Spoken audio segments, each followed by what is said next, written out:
Hello everyone, welcome to global online. Myself Priyanka आपल्या सगळ्यांचं मनापासून स्वागत करते आजच्या आपल्या सेशनमध्ये. आज आपण SRTM युनिव्हर्सिटी पेट एक्झामिनेशन 2024 याकरिता रिसर्च मेथडॉलॉजीचा आपण अभ्यास करीत आहोत. जे स्टुडंट पेट एक्झामिनेशन टार्गेट करीत आहे अशा सगळ्या विद्यार्थ्या मित्रांसाठी रिसर्च मेथडॉलॉजी हा जो भाग आहे अत्यंत महत्त्वपूर्ण पार्ट आपल्याला एक्झामिनेशनच्या पॉइंट ऑफ व्ह्यूने दिसून येतं. रिसर्च मेथडॉलॉजी यामधून अशा स्वरूपाचे प्रश्न येताना आपल्याला दिसून येतात. हे सगळ्याच बाबी आपण आजच्या पर्टिक्युलर सेशनमध्ये बघणार आहोत. रिसर्च मेथडॉलॉजीवर आधारित मोस्ट इम्पॉर्टंट MCQ प्रश्न जे वारंवार एक्झामिनेशनमध्ये विचारले जातात आणि 100% या व्हिडिओ लेक्चरमध्ये जे प्रश्न मी डिस्कस करणार आहे ते आपल्याला हमखास परीक्षेमध्ये दिसून येणार आहे. त्यामुळे हा व्हिडिओ लेक्चर जे आहे पेट एक्झामिनेशन टार्गेट करीत असणाऱ्या विद्यार्थ्यांसाठी खूपच महत्त्वपूर्ण ठरणार आहे.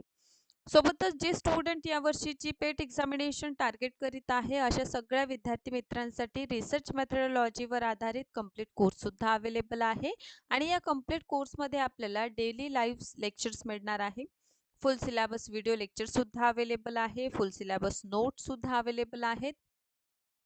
फुल सिलेबस म्हणजे रिसर्च मेथडॉलॉजीवर आधारित टेस्ट सिरीज आहे आणि 1500 पेक्षा अधिक MCQ प्रश्न आपल्या प्रॅक्टिससाठी सुद्धा अवेलेबल आहे. सो रिसर्च मेथडॉलॉजीच्या कंप्लीट कोर्सची फीज आहे 799. फक्त 799 रुपयामध्ये रिसर्च मेथडॉलॉजीचा कंप्लीट कोर्स अवेलेबल आहे. सो यासाठी आपल्याला आजच या ऑफिशियल नंबर्सवर कॉन्टॅक्ट करायचा आहे आणि कोर्सला जॉईन करून घ्यायचा आहे, जेणेकरून येणारी जी एक्झामिनेशन आहे त्याला आपण टार्गेट करू शकतो. सो प्रश्न आहे, ऐतिहासिक संशोधनाचा खालीलपैकी योग्य क्रम कोणता? So which of the following is the correct order of historical research. आता बघा, ऐतिहासिक संशोधन पद्धती आपण अभ्यास केलेली आहे की ऐतिहासिक संशोधन पद्धती ही पास्ट जे घटना आहे ना, मागील घटनांचा अभ्यास करण्यासाठी ही अत्यंत योग्य पद्धत आपल्याला दिसून येतं. आणि या पद्धतीमध्ये लक्षात घ्या, ऑप्शन ए सर्वप्रथम समस्या विधान, गृहीतकाची मांडणी, माहिती संकलन, माहितीचा आंतरिक आणि बाह्य मीमांसा आणि संशोधन निष्कर्ष. हा ऑप्शन ए आहे. ऑप्शन बी बघूया. ऑप्शन बी आहे गृहीतके, त्यानंतर आपल्याला समस्या विधान, तिसरा आहे माहिती चिकित्सा, त्यानंतर माहितीचं संकलन आणि सरतेशेवटी कन्क्ल्युजन. ओके. त्यानंतरच्या भागात आपण बघतो समस्या विधान, माहितीचे विश्लेषण, माहितीचं संकलन आणि निष्कर्ष. चौथं बघा, समस्या विधान, बाह्य आणि आंतरिक मीमांसा, माहिती संकलन आणि निष्कर्ष. आता या चारही ऑप्शनमध्ये मला सांगा, एक टॉपिक सिलेक्ट केलं, ठीक आहे, म्हणजे समस्या बघितली, समस्या बघितल्यानंतर त्यांचं आंतरिक बाह्य मीमांसा कसं करणार, जोपर्यंत आपण माहिती संकलन करीत नाही. त्यामुळे हे अगोदर येणार आणि हे नंतर येणार, हो की नाही? त्यामुळे लक्षात घ्या. हां, ओके, सॉरी, माहिती संकलन करणार त्यानंतरच त्याचं परीक्षण करणार, म्हणजे हा अगोदर हा नंतर येईल. त्यामुळे हा इनकरेक्ट झालं. ठीक आहे, इथे बघा, समस्या विधान, माहितीचं विश्लेषण. मला सांगा, माहिती संकलन केल्यानंतरचं स्टेप आहे माहिती विश्लेषण करणे, है ना? त्यामुळे हा आन्सर होऊ शकतं का? नाही. यानंतर बघा, गृहीतके, समस्या विधान. आता कोणतंही रिसर्च जेव्हा आपण करणार तर रिसर्च करीत असताना आपण सर्वप्रथम जे आहे समस्या पाहणार, है ना, प्रॉब्लेम बघणार, प्रॉब्लेम फाइंड करणार, देनच आपण रिसर्च करू शकतो. आता प्रॉब्लेमच नाही तर सगळ्यात प्रथम आपण गृहीतके कसे मांडणार? त्यामुळे हा बी आपला आन्सर असू शकतं का? नाही. त्यानंतर ऑप्शन ए आहे व्हेरी करेक्ट, कारण सर्वप्रथम समस्या विधान करणार, प्रॉब्लेम संबंधित आपण काय करणार, गृहीतकाची मांडणी करणार.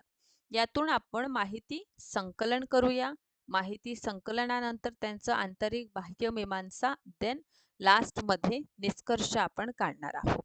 त्यामुळे आपल्याला योग्य उत्तर ऑप्शन क्रमांक ए दिसून येतं. आणि ऐतिहासिक संशोधनामध्ये समस्या निवड, माहितींचं संकलन, माहितींचं बाह्य आंतरिक मीमांसा, माहितींचं अर्थपूर्ण विवेचन, ठीक आहे, त्यानंतर अहवाल लेखन, अशा प्रकारचं स्टेप्स जे आहे ते इथे आपल्याला फॉलो आपण करत असतो. ह्या स्टेप खूप महत्त्वाच्या आहे ऐतिहासिक संशोधनामध्ये. नेक्स्ट आहे वर्तमानकालीन घटनांचं वर्णन व स्पष्टीकरण करणारे संशोधनास काय म्हणतात? ए प्रायोगिक प्रायोगिक संशोधन, बी ऐतिहासिक संशोधन, सी सर्वेक्षण विधी की डी उपयोजित संशोधन. आता मला सांगा प्रश्न काय विचारला हा योग्यरित्या आपल्याला रीड आउट करायचा आहे. ठीक आहे. बरं. काय म्हटलं आहे वर्तमान घटनांचं वर्णन. मला सांगा आपण प्रेझेंट सिच्युएशन कुठे डिस्क्राईब करीत असतो तर डिस्क्रिप्टिव्ह रिसर्च मेथडमध्ये म्हणजे वर्णनात्मक संशोधन पद्धती जी आहे त्यामध्ये वर्तमानकालीन घटनांचं आणि स्पष्टीकरण आपण करतो. बरोबर आहे. इथे दिसतं का आपल्याला नाही. इथे ऑप्शनमध्ये प्रायोगिक आहे.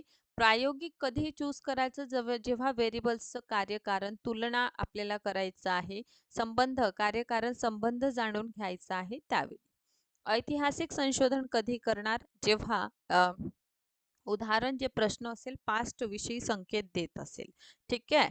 तिसरं आहे चौथं बघा उपयोजित अप्लाइड किंवा व्यवहारिक जीवनाची रिलेटेड जे काही समस्या आहे त्यांना सोडवण्यासाठी आपण उपयोजित संशोधन करणार. आणि ऐतिहासिक संशोधन सर्वेक्षण विधी वर्णनात्मक संशोधनाचे प्रकार आपण अभ्यास करतो आणि वर्णनात्मक संशोधन पद्धती ही वर्तमान परिस्थितींचं वर्णन करणारी आहे आणि वर्तमान परिस्थितीचं आणखीन जाणून घेण्यासाठी माहिती कलेक्ट करण्यासाठी आपण सर्वेक्षण पद्धतीचा वापर करतो.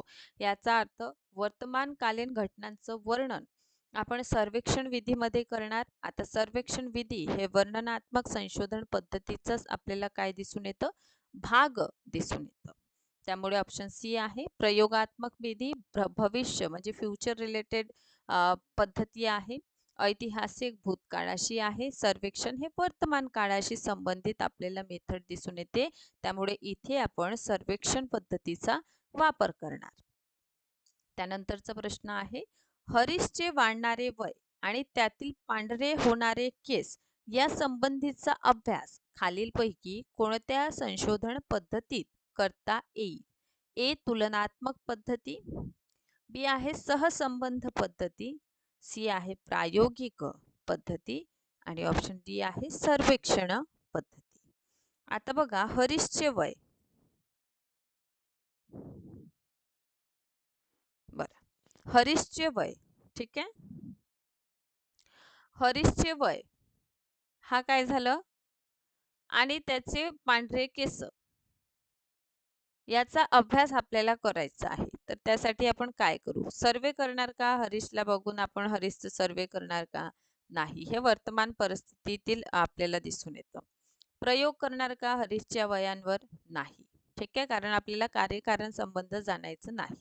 आपण हरीशच्या वयाची तुलना इतरांच्या वयाशी करणार का नाही. त्यामुळे हे तीनही पद्धती आपण अभ्यास करणार नाही.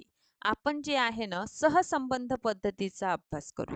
कारण सहसंबंध पद्धती कोरिलेशनल मेथड जी आहे बघा सहसंबंध पद्धती सहसंबंध पद्धती याचं आपण काय करणार अनुसरण करणार. कारण संशोधनातील जे विविध चल आहे समजा व्हेरिएबल्स. ठीक आहे. आणि हे व्हेरिएबल्स मधील जे संबंध आहे जसं हरीशचे वय हे सहसंबंध जाणून घेण्यासाठी त्या चलांसंबंधित पूर्ण अनुमान म्हणजे पूर्व आपण अनुमान करतो ना पूर्व अनुमान म्हणून निष्कर्ष काढण्यासाठी सहसंबंधात्मक पद्धती जी आहे ते अत्यंत उपयुक्त आपल्याला काय दिसून येतं पद्धत दिसून येतं. त्यामुळे अशा प्रकारे सहसंबंध जर आपल्याला जाणून घ्यायचा आहे त्यासाठी आपण ज्या पद्धतीचा वापर करणार आहोत ते म्हणजे सहसंबंध पद्धती आहे. नेक्स्ट आहे एक संशोधक म्हणून डॅश ए तुम्ही इतरांच्या मतावर सहजरित्या विश्वास ठेवणार ॲज अ रिसर्चर म्हणून बिलीव्ह करणार आपण इझिली दुसऱ्याच्या ओपिनियनचं आपण विश्वासच ठेवणार नाही. सी सत्यनिरपेक्षतेने जाणून घेण्याचा आपण प्रयत्न करणार की जे समोरचा व्यक्ती सांगत आहे ज्या गोष्टी ते आपल्याला समजावून सांगत आहे त्याकडे आपण काय करू दुर्लक्ष करू. आता मला सांगा ॲज अ रिसर्चर आपण हा खूप इझी प्रश्न आहे आणि बहुधा अशा सुद्धा स्वरूपाचा प्रश्न तुम्हाला एक्झामिनेशन मध्ये दिसून येईल. ठीक आहे. कारण एक रिसर्चर म्हणून आपण काय निर्णय घेतो हे सुद्धा आपल्याला या एक्झामिनेशनच्या माध्यमातून जाणून घ्यायचं असतं, तेव्हाच तर आपण एलिजिबल आहो PhD करण्यासाठी हे त्यांच्या लक्षात येणार आहे ना. त्यामुळे हे डिसिजन मेकिंग सारखे जे प्रश्न असतात ना, ते सुद्धा आपल्याला एक्झामिनेशनसाठी इम्पॉर्टंट ठरणार आहे. आता बघा इथे काय आहे, आपण रिसर्चर आहोत, ठीक आहे. समजा मी रिसर्चर आहे, ठीक आहे. आता मी रिसर्चर आहे आणि मला समजा इतर मतांवर विश्वास मी कसा ठेवणार? आता मला माझी मैत्रीण, ठीक आहे, ती माझ्या रिसर्च संबंधित काहीतरी इन्फॉर्मेशन देत आहे. तर मी पटकन बिलीव्ह करणार का? नाही. ठीक आहे. सेकंडली आपण विश्वासच करू का? की नाही हे सांगत आहे तर हे चुकीचंच नाही. होऊ शकतं काहीतरी याच्यामध्ये ट्रुथ असेल, आहे ना? हां. म्हणून मी काय करणार, जे ती सांगत आहे त्याला आणखीन योग्य पद्धतीने मी जाणून घेण्याचा प्रयत्न करीन. ठीक आहे. चला. त्यामुळे इथे ऑप्शन क्रमांक सी आपल्याला योग्य उत्तर येताना दिसून येतं. नेक्स्ट आहे, महात्मा फुले यांचे स्त्री शिक्षणातील योगदान हा डॅश संशोधनाचा विषय आहे. ए उपयोजित संशोधन, बी आहे सर्वेक्षण, सी आहे ऐतिहासिक आणि चौथा आहे प्रायोगिक. बर, सो या ठिकाणी आपल्याला काय दिसून येतं? या ठिकाणी आपल्याला काय दिसून येतं? महात्मा फुले. ठीक आहे. चल, महात्मा फुले यांचं स्त्रीविषयी केलेले कार्य आपल्याला बघायचं आहे. आता मला सांगा, ही समस्या व्यवहारिक वाटतं का तुम्हाला? नाही. त्यामुळे आपण उपयोजित संशोधन करणार का? नाही. हे वर्तमान परिस्थितीशी रिलेटेड आहे का? नाही. म्हणून सर्वेक्षण करणार नाही. ठीक आहे. महात्मा फुले आणि दुसरा व्हेरिएबल्स इथं दिसतं का? कार्यकारण संबंध आहे का? नाही. म्हणून आपण प्रायोगिकही पद्धतीचा वापर करणार नाही. तर महात्मा फुले यांचं स्त्री शिक्षणातील योगदान जर आपल्याला जाणून घ्यायचं आहे, तर स्त्री शिक्षणासंबंधित यांचं योगदान जाणून घेण्यासाठी आपण ऐतिहासिक संशोधन पद्धती, हिस्टोरिकल रिसर्च मेथडचा वापर करणार. नेक्स्ट क्वेश्चन आहे, ऐतिहासिक संशोधनामध्ये डॅश हा प्राथमिक स्रोत नाही. ए नाणी, बी सर्वोच्च न्यायालयाचे निकाल, सी ताम्रपट आणि फोर्थ आहे पाठ्यपुस्तक. आता बघा, जेव्हा आपण ऐतिहासिक पद्धतीने संशोधन करतो, ठीक आहे, ऐतिहासिक संशोधन पद्धतीचा जेव्हा आपण वापर करतो, ठीक आहे, त्यावेळी आपल्याला डाटा कलेक्ट करावं लागतं. सो हे जे डाटा कलेक्ट आपण करतो, दोन पद्धतीने आपण करतो. यासाठी डाटा प्रायमरी सोर्स आपण यूज करतो, सेकंडरी सोर्स आपण यूज करतो, म्हणजे प्राथमिक आणि द्वितीयक साधनांच्या माध्यमातून आपण डाटा जो आहे तो काय करीत असतो, घेत असतो. सो प्रायमरी सोर्स काय आहे आणि सेकंडरी. आता बघा, समजा रायगड याविषयी तुम्हाला काय करायचं आहे, अध्ययन करायचं आहे, शोध करायचा आहे. जेव्हा तुम्ही रायगडला स्वतः भेट देणार आणि माहिती गोळा करणार, ते झालं प्राथमिक स्रोत. ठीक आहे. पण जेव्हा ती माहिती तुम्ही स्वतः न घेता आपल्या सहकाऱ्यांकडून घेत आहे, ते झालं सेकंडरी सोर्स. तर प्रायमरी सोर्स मध्ये आपल्याला नाणी दिसून येईल. ठीक आहे. सर्वोच्च न्यायालयाचे निकाल आपल्याला दिसून येईल. ताम्रपट सुद्धा प्रायमरी सोर्स आहे, पण पाठ्यपुस्तक हा सेकंडरी सोर्स आहे. ओके. सो नेक्स्ट क्वेश्चन आहे, ऐतिहासिक संशोधनात कागदपत्रांचा खरेपणा व अधिकृतता डॅश मधून तपासली जाते. ए आंतरिक चिकित्सातून, बी बाह्य चिकित्सातून, सी आंतरिक आणि बाह्य चिकित्सा, की फोर्थ सर्व स्पर्शी चिकित्सा. आता मला सांगा, हिस्टोरिकल रिसर्च तुम्ही करणार, ठीक आहे. आता हिस्टोरिकल रिसर्च करीत असताना अनेक कागदपत्र तुम्हाला मिळणार. तर हे योग्य आहे का हे तपासण्यासाठी त्यांना अंदरून तपासणार की त्याचं बाह्य तुम्ही चिकित्सा करणार, म्हणजे आणखीन त्याबद्दल इकडून तिकडून एक्सटर्नल इन्फॉर्मेशन घेणार. तर आपण याचं एक्सटर्नल इन्फॉर्मेशन घेऊया. ठीक आहे. सो बाह्य चिकित्सा हे याचं योग्य उत्तर आपल्याला दिसून येईल. क्लिअर. नंतरचा प्रश्न आहे, ऐतिहासिक संशोधनात माहितीतील सुसंगतता आणि विश्वासार्हता डॅश मधून तपासली जाते. आंतरिक अरे रिपीट. ओके. नेक्स्ट आहे, संशोधन हे गत काळाशी संबंधित आहे. ठीक आहे. डॅश हे संशोधन कशी गत काळाशी, ठीक आहे, कशाची पास्टशी. तर हा खूप इझी आहे. ए प्रायोगिक, ठीक आहे, बी उपयोजित, सी सर्वेक्षण आणि डी आहे ऐतिहासिक संशोधन पद्धती. मला सांगा, जेव्हा आपल्याला फ्युचर संबंधित रिसर्च करावं लागेल तेव्हा आपण एक्सपेरिमेंटल रिसर्च करणार आणि जेव्हा कार्यकारण संबंध जाणायचा आहे स्पेसिफिकली आपण तेव्हा एक्सपेरिमेंटल रिसर्चचा वापर करतो. अप्लाइड रिसर्च केव्हा करतो? जेव्हा आपल्याला व्यावहारिक जीवनात काही समस्या आहेत, तर व्यावहारिक जीवनाच्या समस्या जाणून घेण्यासाठी त्यावर उपाय करण्यासाठी आपण जो संशोधन करीत असतो त्याला काय म्हणायचं? अप्लाइड रिसर्च म्हणायचं. सर्वे कधी करणार? जेव्हा आपल्याला नमुना मोठा असेल त्यावेळी आपण सर्वे करणार. सर्वे आपण वर्तमान परिस्थितीला दर्शवण्यासाठी, प्रेझेंट सिच्युएशनला डिस्क्राईब करण्यासाठी आपण काय करीत असतो? सर्वेक्षण पद्धतीचा वापर करतो. आणि या ठिकाणी लक्षात घ्या, ऐतिहासिक संशोधन कधी करणार? जेव्हा पास्ट रिलेटेड आहे ना, जसं महात्मा फुले यांचं जीवन जाणून घ्यायचं आहे, तर अशा वेळी ज्या संशोधन पद्धतीचा आपण वापर करणार आहोत त्या संशोधन पद्धतीला आपण ऐतिहासिक संशोधन पद्धती असं म्हणतो. त्यामुळे या ठिकाणी आपले योग्य उत्तर आपल्याला दिसून येईल historical research method. Next question आहे, खालीलपैकी कोणत्या प्रकारचे संशोधन कार्यकारण संबंधांवर जोर देते? ए ऐतिहासिक संशोधन, बी वर्णनात्मक संशोधन, सी आहे तत्वज्ञानात्मक संशोधन आणि डी आहे प्रायोगिक संशोधन. ठीक आहे. सो खालीलपैकी कोणत्या प्रकारचं संशोधन कार्यकारण संबंध? ठीक आहे. कार्य कारण संबंध. आता हे काय असते याला आणखीन व्यवस्थितरित्या मी समजवून देते तुम्हाला, जेणेकरून अशा प्रकारचं जर कुठलाही प्रश्न आपल्याला एक्झामिनेशन मध्ये विचारण्यात आलेलं तर अशा प्रश्नांचं तुम्ही योग्यरित्या आणि अचूक उत्तर देऊ शकता. ठीक आहे. वारंवार मी तुम्हाला सांगत आहे की ऐतिहासिक पद्धत जेव्हा पास्ट इन्सिडेंटचा आपल्याला अभ्यास करायचा असतो आहे ना, ते काय करणार? जसं बघा, फॉर एक्झाम्पल हिस्ट्रीमधून जर आपण काय करणार? शोध करणार. सो त्यावेळी तुम्ही लिहिणार की प्रस्तुत शोध प्रबंधामध्ये आपण जे आहे ऐतिहासिक संशोधन पद्धती किंबहुना जर प्रेझेंट पण हे सिच्युएशन असेल तर वर्णनात्मक संशोधन पद्धतीचा वापर करीत आहोत आहे ना. म्हणजे रिसर्च मेथडॉलॉजी आपण कोणती चूज केली, म्हणजे संशोधनाची पद्धत आपण कोणती निवडली, हे सुद्धा इथे आपल्याला काय करून दिसून येते? मॅटर करताना दिसून येते. ठीक आहे. डिस्क्रिप्टिव्ह रिसर्च काय असतं?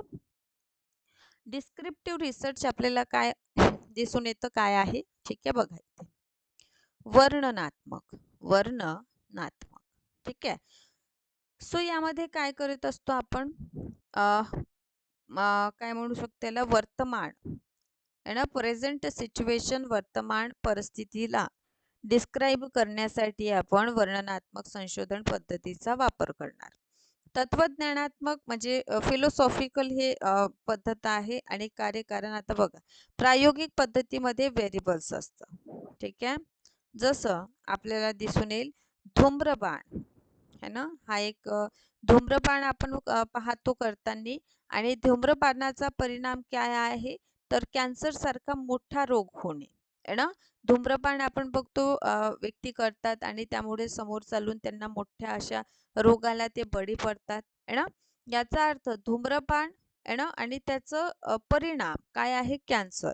याचा अर्थ जेव्हा संशोधनात कार्यकारण संबंधांवर जोर द्यायचा असतो त्यावेळी आपण ज्या पद्धतीचा वापर करतो ती म्हणजे प्रायोगिक पद्धती आहे.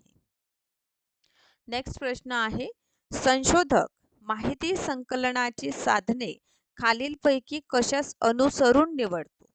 ए संशोधकाचं स्वमत, स्वतःचं ओपिनियन, बी आहे मार्गदर्शकाने काय फीडबॅक दिलं, काय अभिप्राय दिलं यावर, की संशोधनाची काय उद्दिष्टे आहे यानुसार तो माहिती कलेक्ट करणार, की संशोधनाच्या हायपोथेसिस अनुसार म्हणजे परिकल्पनेनुसार तो माहिती डेटा जो आहे तो कलेक्ट करणार. ठीक आहे. ॲज अ रिसर्चर तुम्हाला काय वाटते? तुम्ही काय करणार अशा वेळी? ठीक आहे. आता तुम्हाला काय करायचं आहे? ओके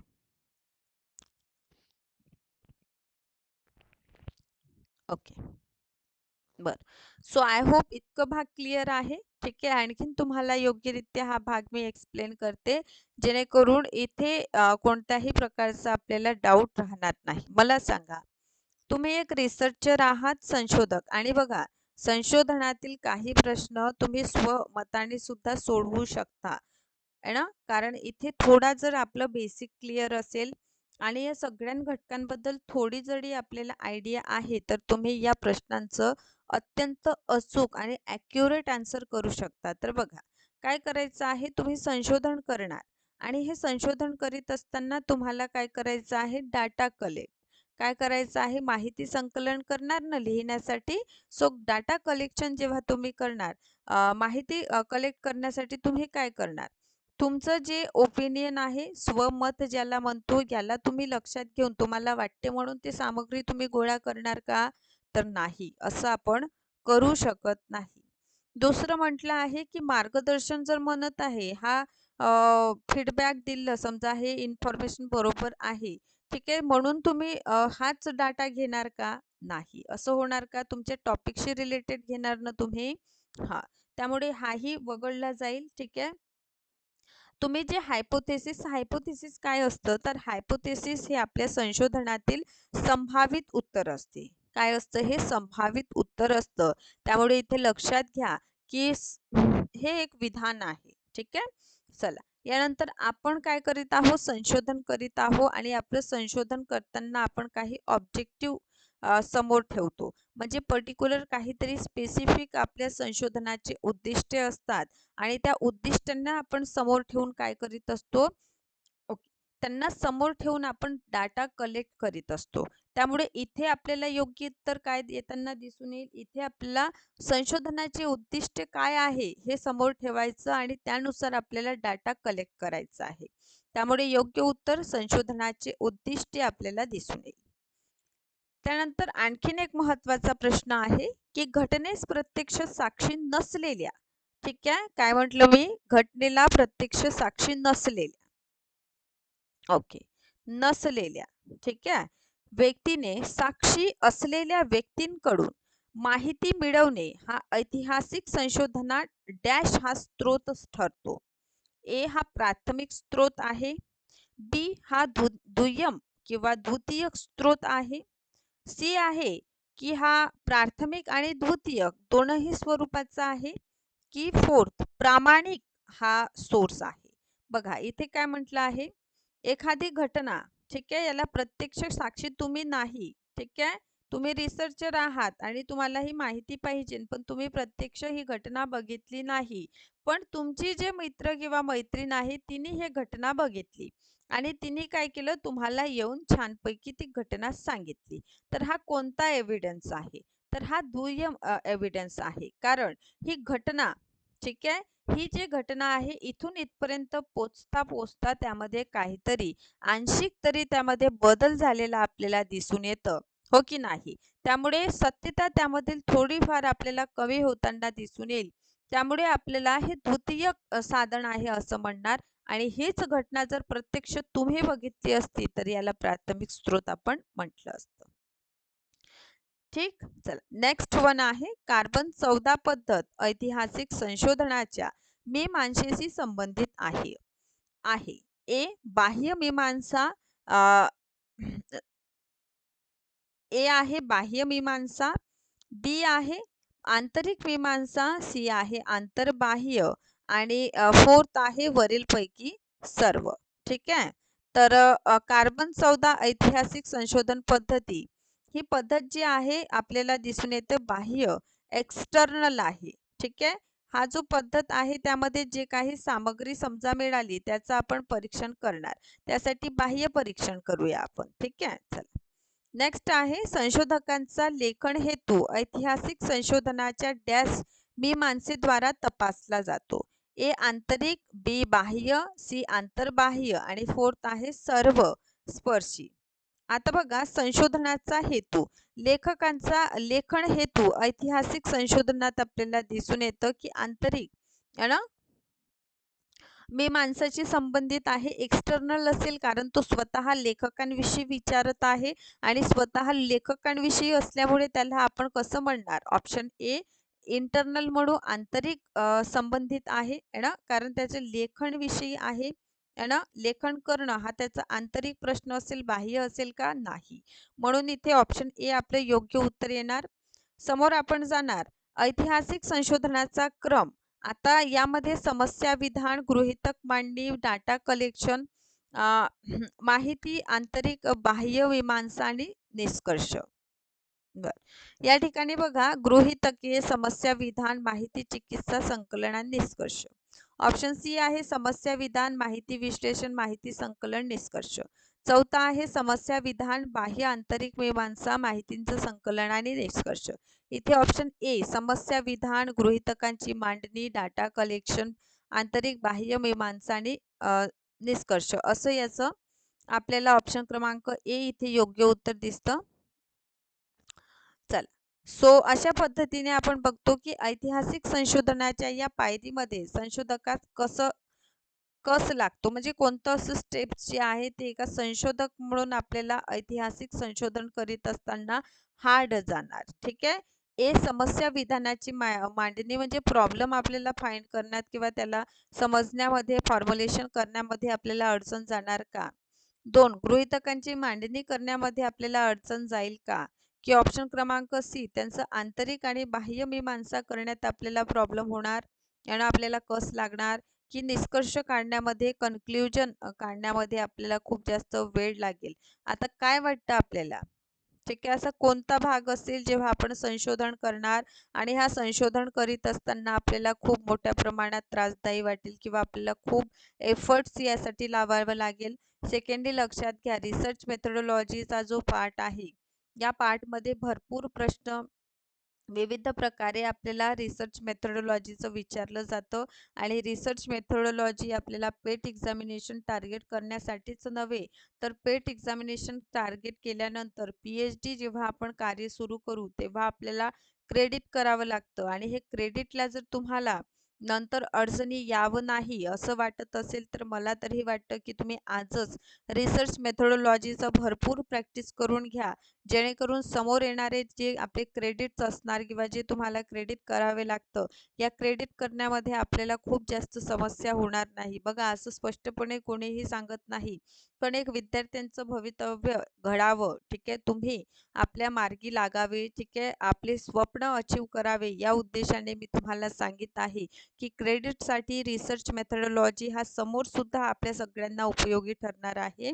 आणि ऐतिहासिक संशोधन करताना जे इन्फॉर्मेशन असतं त्याचं इंटरनल आणि एक्सटर्नल जे इंटरप्रिटेशन असतं ते करण्यामध्ये खूप जास्त मेहनत लागत असतं. अशा पद्धतीने महत्त्वपूर्ण असा भाग तुम्हाला मी सांगितलेला आहे. समोरच्या प्रश्नाकडे आपण वळणार आहोत आता.